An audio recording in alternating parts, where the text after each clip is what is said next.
Selamat datang di channel Pemuja Malam. Jangan lupa like, share, and subscribe ya. Terima kasih.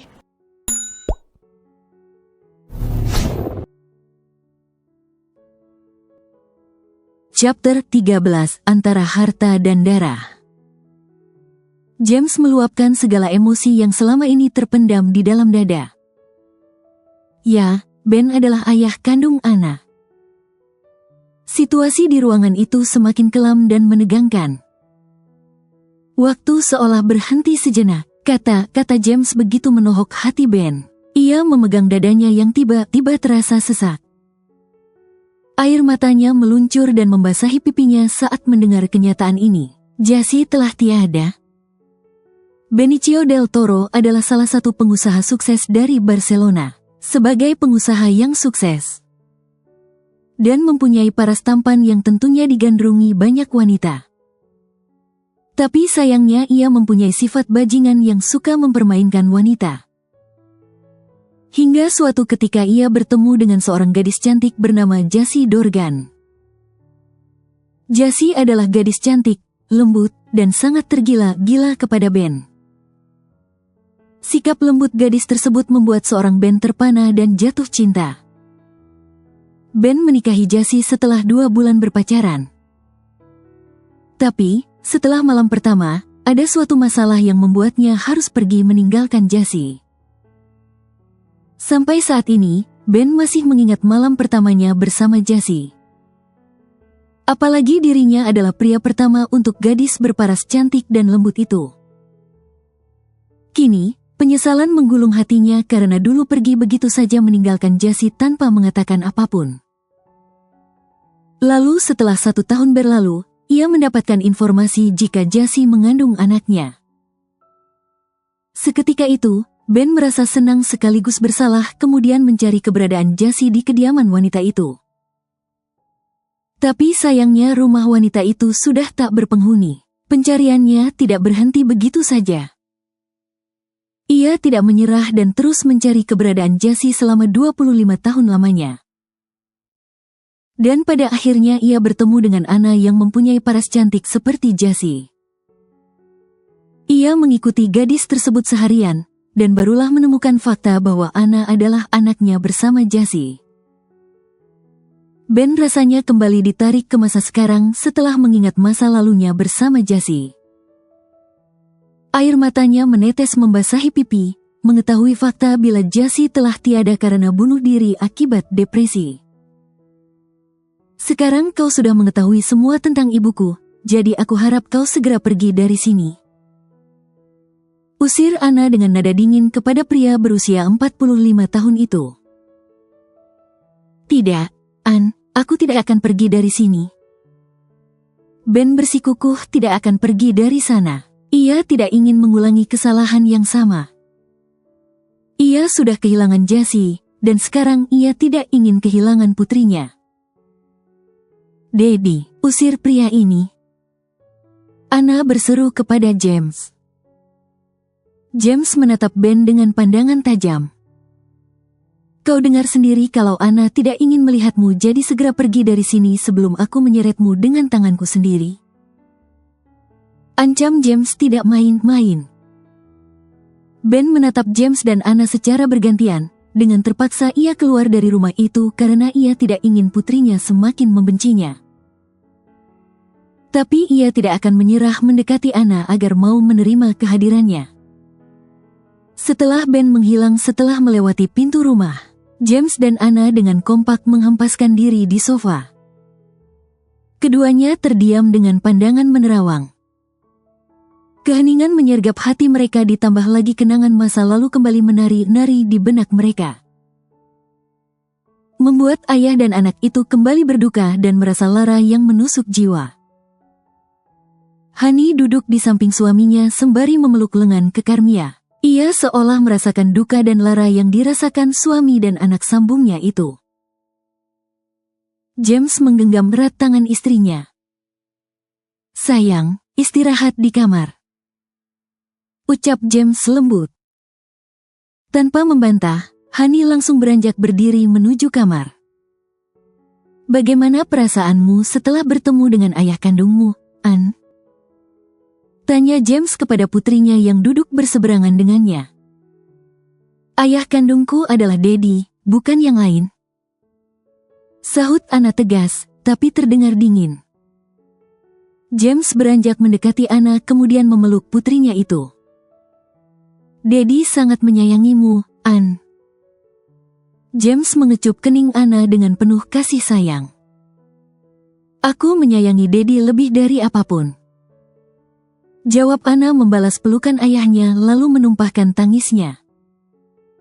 James merebahkan diri di samping Honey. Ia menatap langit-langit kamar. Kemunculan Ben malam ini membuatnya kembali mengingat masa lalunya yang sangat menyakitkan. Kehilangan kakak dan ibunya dalam waktu berdekatan merupakan luka berat di dalam hatinya yang sulit sembuh. Meski sudah puluhan tahun berusaha untuk merelakan dan melupakan. James, kau belum tidur? Bisik Honey seraya memeluk perut six-pack suaminya, lalu merebahkan kepalanya di dada bidang yang dipenuhi bulu-bulu kasar itu. Belum. James menjawab sembari mengusap punggung polos sang istri dengan penuh kelembutan.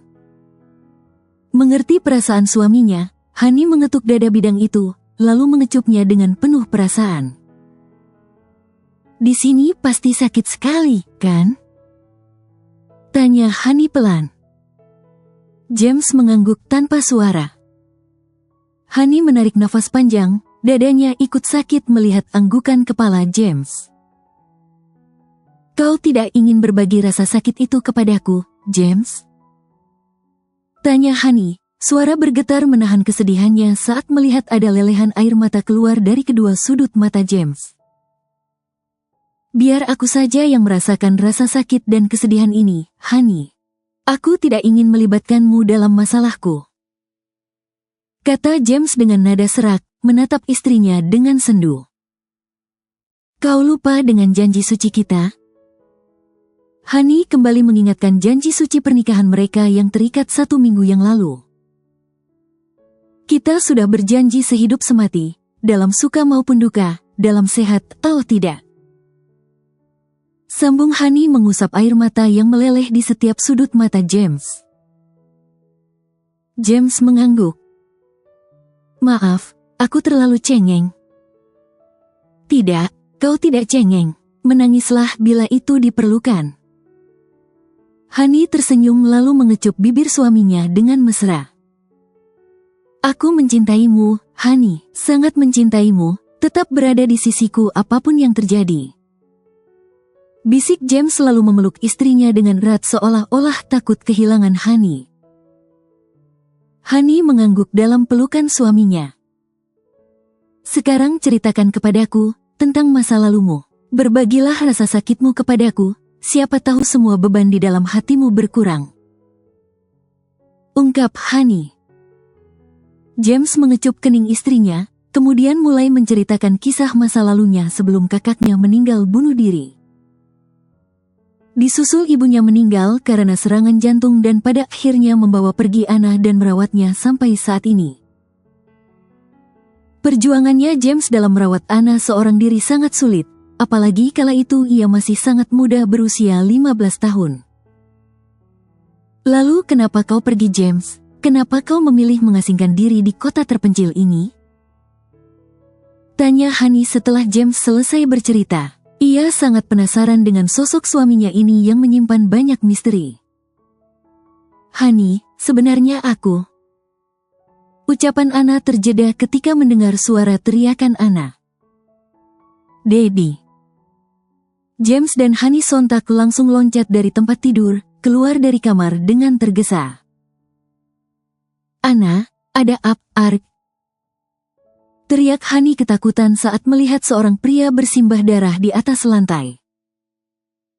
Sedangkan Anna memegang pisau di tangan kanan. Pada saat itu juga Honey langsung pingsan. James menangkap tubuh Honey, lalu membawanya ke kamar dan meletakkan istrinya di atas ranjang. Setelah itu ia kembali ke ruang tengah di mana putrinya habis menusuk penyusup yang masuk ke dalam rumah mereka. Anna, kau tidak apa-apa? Tanya James seraya menarik tangan putrinya agar berdiri dari lantai. Aku sedang membuat kopi di dapur. Entah dari mana pria ini bisa masuk ke rumah ini. Dia menodongku dengan pisau tapi aku berhasil mengalahkannya. Ucap Anna dengan suara bergetar sambil melemparkan pisau yang ia pegang ke sembarang arah. James membalikkan badan pria tersebut, alisnya menukik tajam saat melihat wajah pria tersebut. Terdapat tato mahkota kecil di keningnya, menandakan kalau pria ini adalah salah satu anggota musuh James. Sial, kita harus segera pergi dari sini, Anna. James segera berdiri. Di sini sudah tidak aman. Sambung James mengepalkan kedua tangannya. Tapi, Dad, kita tidak bisa terus-terusan bersembunyi. Kita harus melawan mereka. Anna menolak tegas keputusan ayahnya. James diam, memikirkan ucapan putrinya. Kau benar, kita tidak bisa seperti ini terus. Kita harus melawan mereka dan mempertahankan apa yang kita miliki. Kata James dengan suara berat dan dingin. Dalam benaknya masih teringat jelas saat orang-orang itu membunuh ayahnya dengan cara kejam. James memejamkan matanya erat, seraya menarik nafas panjang guna mengurai rasa sesak yang kian menghimpit dadanya. Di dekat hutan sekelompok bersenjata mulai bergerak menuju rumah James. Mereka menyebar ke beberapa titik yang sudah ditentukan sebelumnya. Ben duduk di pinggir pantai seorang diri, merenungi kesalahan, penyesalan dan kebodohannya. Sembari menatap rembulan yang tampak malu-malu menunjukkan sinarnya. Deburan ombak dari laut terdengar merdu di telinganya. Dan angin laut menyapu seluruh kulitnya menghantarkan rasa sejuk membuat Ben merapatkan jaket yang ia gunakan. Dari arah barat, Ben mendengar langkah kaki yang bergesekan dengan pasir pantai. Tatapan Ben beralih ke sumber suara. Dalam kegelapan malam disertai cahaya lampu pantai yang remang, ia melihat beberapa pria bertopeng berjalan mengendap sambil memegang senjata. Ben segera berdiri dari duduknya. Siapa mereka? Ben bergumam sembari beranjak mengikuti mereka dan betapa terkejutnya dirinya saat melihat rumah James yang menjadi sasaran. Tidak akan aku biarkan kalian menyakiti Anna dan James. Ben segera mengeluarkan pisau kecil yang ia simpan di dalam tas, lalu bergerak cepat tanpa menimbulkan suara. Ia berjalan di barisan paling belakang sekelompok orang bersenjata itu, kemudian membereskan satu persatu dari mereka dengan cepat. Kelima orang itu akhirnya tewas di tempat dengan luka yang sama. Sementara di dalam rumah, Anna dan James kompak menyiapkan senjata untuk melawan mereka. Ayah dan anak itu berada di ruang bawah tanah dengan cahaya remang karena hanya ada satu lampu yang menerangi di ruang luas itu. Masih ingat cara merangkai senjata yang Daddy ajarkan? Tanya James kepada putrinya. Anna mengangguk. James melemparkan senjata api pada Anna, lalu anaknya itu menangkapnya dengan sigap. Kemudian merangkai senjata tersebut dengan cepat. James tersenyum bangga melihat Anna sangat terampil merangkai senjata api tanpa merasa kesulitan. Ia mendidik Anna dengan keras sejak kecil, mengajari Anna bela diri di usia 6 tahun. Waktu di usia 15 tahun ia mengajari anaknya itu menggunakan senjata api. Tak khayal jika Anna tumbuh menjadi gadis tangguh dan kuat. Hani sadar dari pingsan. Ia mendudukkan diri sambil menoleh ke kiri dan ke kanan. Ia seperti orang linglung, tapi sedetik kemudian membekap mulut ketika teringat kejadian sebelum ia pingsan. Darah, Anna memegang pisau dan pria itu bersimpah darah. Ya Tuhan, sebenarnya apa yang terjadi, dan kenapa Anna membunuh pria itu? Badan Hani merinding dan bergetar ketakutan. Tak menyangka ia berada di situasi mengerikan ini. Hani turun dari tempat tidur dengan langkah pelan, tapi baru saja kedua kakinya menapaki lantai ia mendengar suatu di bawah lantai. Hani segera berjongkok, lalu menempelkan telinganya di permukaan lantai. seperti ada aktivitas di bawah sana. Rasa penasaran Hani semakin memuncak. Ia sangat yakin jika di bawah sana ada sesuatu. Ia mendengar seperti ada yang mengobrol, kemudian Hani meraba permukaan lantai sekitarnya. Lalu mengetuk beberapa lantai. Setelah menemukan lantai yang terdengar kosong, barulah ia berusaha membuka lantai tersebut dengan cara digeser. Betapa terkejutnya dirinya saat melihat anak tangga menuju ruang bawah tanah. Dengan langkah hati-hati, Hani menuruni anak tangga tersebut. Ia tidak menyangka di dalam kamar suaminya ada ruang bawah tanah. "Cepat, waktu kita tidak banyak," ucap James kepada putrinya. "Iya, Dad." Anna memasukkan beberapa senjata api yang sudah ia rangkai ke dalam tas. Sementara itu James memegang pisau tajam di tangannya, lalu menyimpannya ke belakang pinggangnya, tepat di sela ikat pinggang. Begitu pula dua senjata api yang ia ambil dan ia simpan di sana juga. Ruang bawah tanah itu terasa lembab dengan pencahayaan remang. Hani mengedarkan pandangannya ke segala penjuru. Di sana terdapat berbagai jenis barang antik dan beberapa lemari pakaian berdiri kokoh. Hani terus melangkah, hingga langkahnya terhenti saat melihat dua orang yang sangat ia kenal berdiri di dekat meja besar sedang melakukan sesuatu. "Apa yang kalian lakukan di sini?" Hani berseru yang membuat kedua orang itu terkejut. Anna dan James kompak menoleh. Mereka jadi kalang kabut saat melihat Hani berdiri di tengah ruangan ini. "Sayang, kau sudah siuman?" tanya James, seraya memberikan kode pada Anna agar segera membereskan senjata api yang sudah mereka siapkan. Tapi terlambat. Hani sudah mengetahui semuanya. Hani menatap James dengan pandangan waspada di sela rasa takutnya. "Sebenarnya siapa kalian?" tanya Hani dengan nada ketakutan. Takut jika ia telah menikahi pria jahat atau mafia kejam.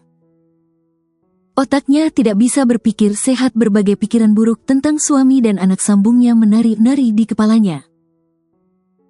"Jangan dekati aku, James. Kau sangat menakutkan." Hani bergerak mundur menghindari James yang semakin mendekat. Anna menghela nafas panjang, mungkin sudah saatnya Hani mengetahui semuanya, kemudian ia berkata, "Kami bukanlah orang jahat seperti di pikiranmu. Kami hanya ingin melindungi diri dari sekelompok mafia yang ingin membunuh kami. Dan pria yang aku bunuh tadi adalah salah satu anggota mereka yang menyusup masuk ke dalam rumah ini." Anna menatap Hani dengan penuh kesungguhan. James menganggukkan kepala pada istrinya, berharap Hani percaya dengan penjelasan Anna. "Apakah aku harus percaya kepada kalian?" ucap Hani dengan nada menekan di sela ketakutannya. "Mari, aku tunjukkan sesuatu padamu." James menarik lembut pergelangan tangan istrinya menuju sebuah lemari. James membuka lemari tersebut, lalu mengeluarkan sebuah koper besar, kemudian membukanya. "Apa ini?" Hani tercengang saat melihat puluhan berkas tersusun rapi di dalam koper tersebut. "Ini yang mereka incar dari kami, aset-aset orang tuaku," jawab James. "Maksudnya mereka mengincar semua aset ini, kenapa?" Hani masih tidak paham. Kali ini otak cerdasnya mendadak lemot. "Kau pernah bertanya kenapa aku pergi meninggalkan Barcelona dan bersembunyi di kota terpencil ini, kan?" Jawabannya adalah karena aku ingin melindungi semua aset ini, maka dari itu mereka memburuku dan Anna selama puluhan tahun ini. Jelas James kepada istrinya. Hani membekap bibirnya dengan kedua tangannya, sangat terkejut. "James, aku masih tidak paham, ini semua sulit dimengerti." Perebutan kekuasaan antara saudara. "Ayahku meninggal dibunuh secara tragis oleh adiknya sendiri karena ingin menguasai semua harta ayahku. Tapi saat itu masih ada ibuku yang berjuang mati-matian untuk mempertahankan semua ini. Tapi setelah ibuku tiada, aku yang harus mempertahankan dan menyelamatkan semua aset ini. Jadi mafia itu adalah adik ayahmu sendiri? Tanya Hani sangat terkejut. James menganggukkan kepala. Bersambung.